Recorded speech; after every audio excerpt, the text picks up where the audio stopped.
terkait pasal 55 ayat 1 ke 1 tidak kami bacakan lagi, Yang Mulia.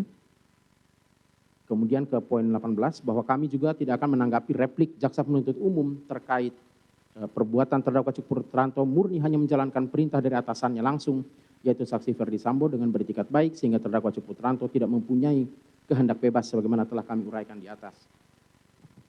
Poin 19, kami tidak sependapat dengan replik jaksa penuntut umum pada poin 18, kami kembali menegaskan pemberlakuan untuk menjadi pencerahan bagi kita bersama.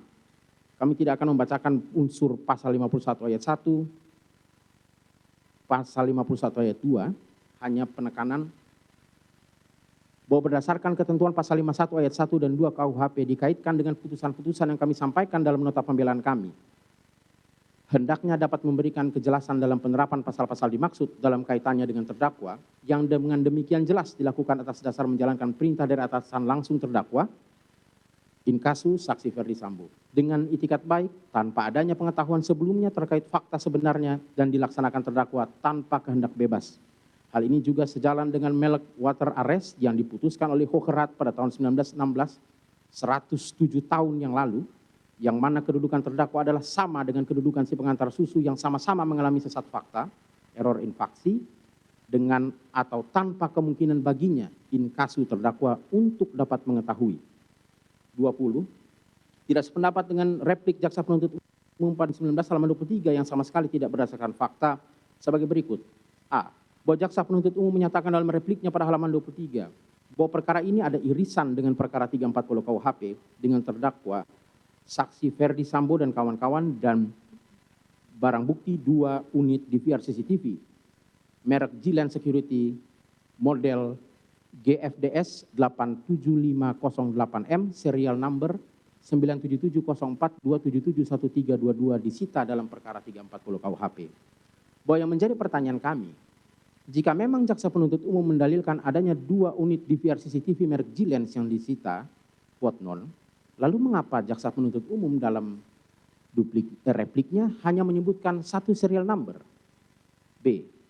Bahwa jaksa penuntut umum menyatakan dalam repliknya pada halaman 23, barang bukti 2 unit DVR CCTV merek Gilens disita dalam perkara 340 KUHP sesuai penetapan Ketua Pengadilan Negeri Jakarta Selatan nomor 1776 tertanggal 12 September 2022. Bahwa berdasarkan penetapan nomor 1776 tanggal 12 Desember 2022 terlampir sebagaimana didalilkan jaksa penuntut umum, sama sekali tidak ditemukan barang bukti 2 unit DVR CCTV merek Gilan Security.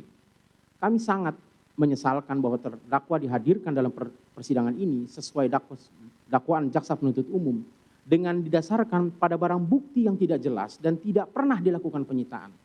Lalu apa yang menjadi dasar bagi jaksa penuntut umum untuk mendakwa dan menuntut terdakwa atas barang bukti yang tidak pernah dilakukan penyitaan?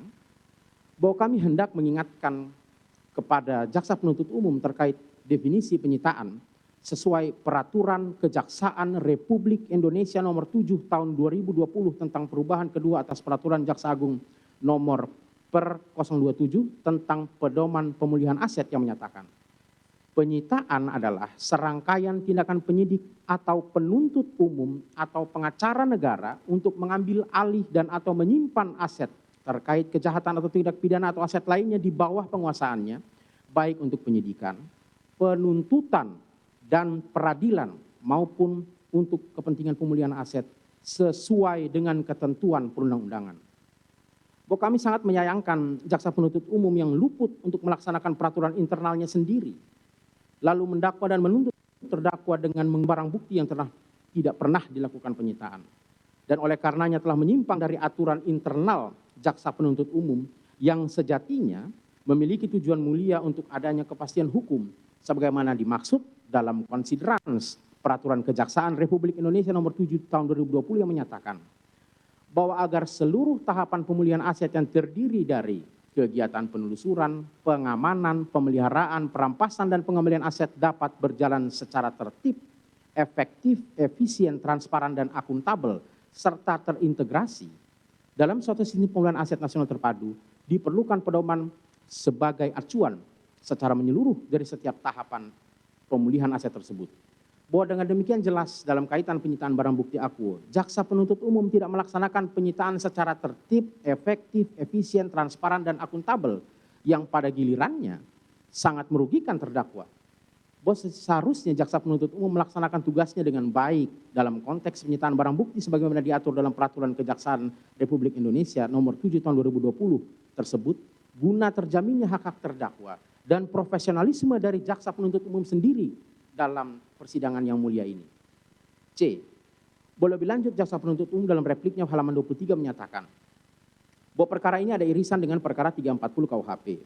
Pada prinsipnya barang bukti tidak dapat disita 2 kali. Ini yang harus diingat kembali oleh penasihat hukum.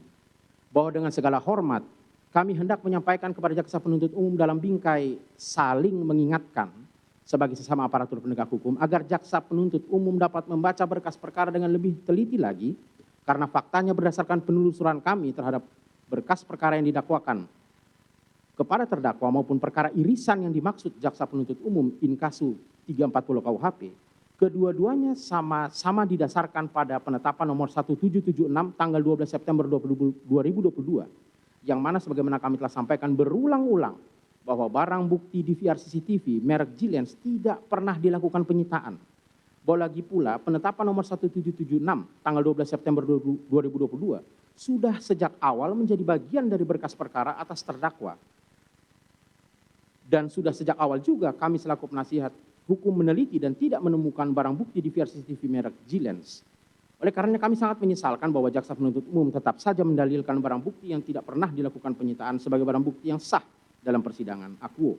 Bahwa dengan demikian kami menyerahkan kepada yang terhormat majelis hakim untuk dapat memberikan penilaian atas fakta tak terbantahkan ini untuk kemudian dapat memberikan pertimbangan yang bijaksana atas ketidakprofesionalan penyidik dan penuntut umum dalam melakukan penyitaan atas barang bukti yang semestinya dilakukan dengan teliti, profesional, transparan, dan akuntabel.